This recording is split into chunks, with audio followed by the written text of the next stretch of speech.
네, 후보님 박근혜 기수로 입문하셨고요. 윤석열 정권 창출에도 상당한 역할을 하셨습니다. 썩은 보수 도려내고 새로운 보수 싹을 틔우겠다. 스스로도 보수임을 명확히 하고 있습니다. 이 후보님 생각하는 진짜 보수는 무엇입니까? 본인이 입문하고 성장한 국민의힘과 어떤 차별성이 있다 말씀해 주시면 되겠습니다. 저는 보수주의에 있어가지고 자유와 책임이 제일 중요하다고 생각합니다. 그런데 지금까지 전통적 보수, 지금까지는 60대 이상의 전통적 보수가 보수에서 주류였기 때문에 항상 전체주의적인 관점, 때로는 민족주의적인 관점, 때로는 일방주의적인 관점으로 정치를 풀어왔던 것이 사실입니다. 그런데 최근에 보수에 관심을 가지기 시작한 젊은 세대, 제가 소위 세대포이론이라는 것으로 2021년, 2022년에 보수 세력을 편입시켰던 그 세대 같은 경우에는 무엇보다도 자유, 그리고 개인 이런 것들을 중시하고 있습니다. 그리고 그들은 그에 따른 책임을 지겠다는 이야기를 하고 있는 겁니다. 그래서 저는 그들이 또 마찬가지로 전체주의적이고 일방주의적인 성향을 띠는 민주당에게 회의감을 느끼고 개혁신당에 관심을 가지고 있다 이런 생각을 하고 있습니다. 전 세계적으로 지금 젊은 세대가 다소 보수화의 경향을 갖고 있는 건 사실이지만 대한민국에서는 자유주의적이고 그런 개인주의적인 성향의 보수가 한 번도 정치 세력화한 적이 없습니다. 그렇기 때문에 저는 개혁신당의 목표가 거기 있다 보는 것이고 이번 대통령 선거도 그런 젊은 세대의 의지를 확인하고 또 그것을 더 창달하기에 좋은 기회다 이렇게 생각하고 있습니다. 이재명 후보나 김문수 후보 모두 한 뿌리다 이런 얘기를 하고 있습니다. 유권자들도 별반 차이가 없다 보실 수도 있을 텐데요. 그런 상황에서 단일화를 끝까지 거부하다가 이제 불거질 수도 있는 모두 발언에서도 말씀하셨는데요. 패배 책임론 어떻게 생각하십니까? 저는 근데 패배 책임론을 물려고 하면요. 제가 예를 들어서 개인적인 사욕을 바탕으로 해가지고 뭐 탈당을 해가지고 공천 과정에 뭐 불복해가지고 탈당해서 그렇게 했다라면 저에게 그런 말 할 수 있을 텐데요. 저는 명시적으로 제가 국민의힘에서 당대표를 지내고 그 당에 새로운 지지층을 편입시키고 대선과 지선이란 전국 단위 선거 승리를 이끌었음에도 불구하고 저에 대한 허위 의혹 제기를 통해 가지고 생사를 잘라내듯이 도려낸 것이거든요.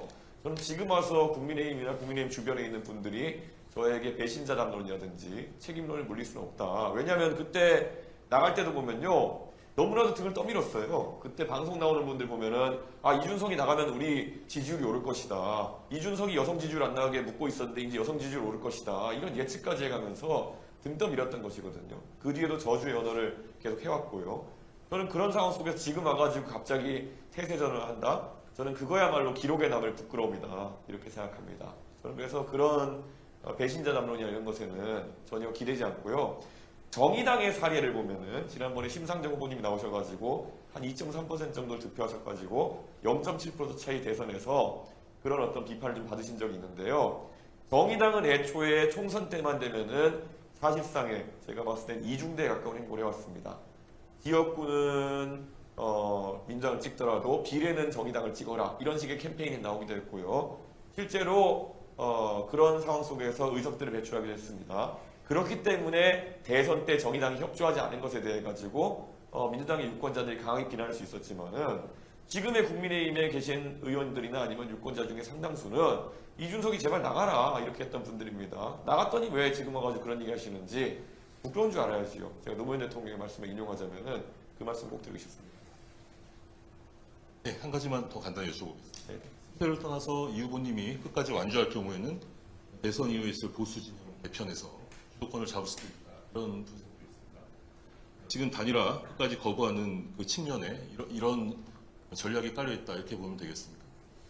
저는 대한민국 정치에서 우리가 양당 체제라고 하지만은 언젠가는 양당의 체제가 바뀌는 날도 올 것이다 이런 생각을 합니다.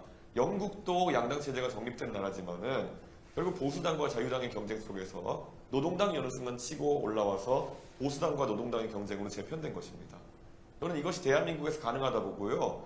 그 영국에서 최근에 일어나는 움직임 보자면은 거기도 하필이면 이름이 개혁 영국당입니다. 그런데 개혁당이라는 곳이 이제 등장해가지고 지방선거 및 보궐선거에서 상당한 성과를 내고 있거든요. 그 당과 저희의 이념적 성향이 좀 다르긴 하지만은 양당제랑 하더라도 대치하는 형식으로 정치 변화가 일어날 수 있다. 저는 그런 말씀을 드리고 싶고요. 저한테 의석도 적은데 어떻게 그런 보수 개편 또는 대한민국 정치 개편할 수 있겠냐 이렇게 말씀하시지만 프랑스의 마크롱 대통령은 의석이 하나도 없을 때 대통령에 당선되어가지고 그 당을 총선에서 또 다수당으로 만들어낸 겁니다.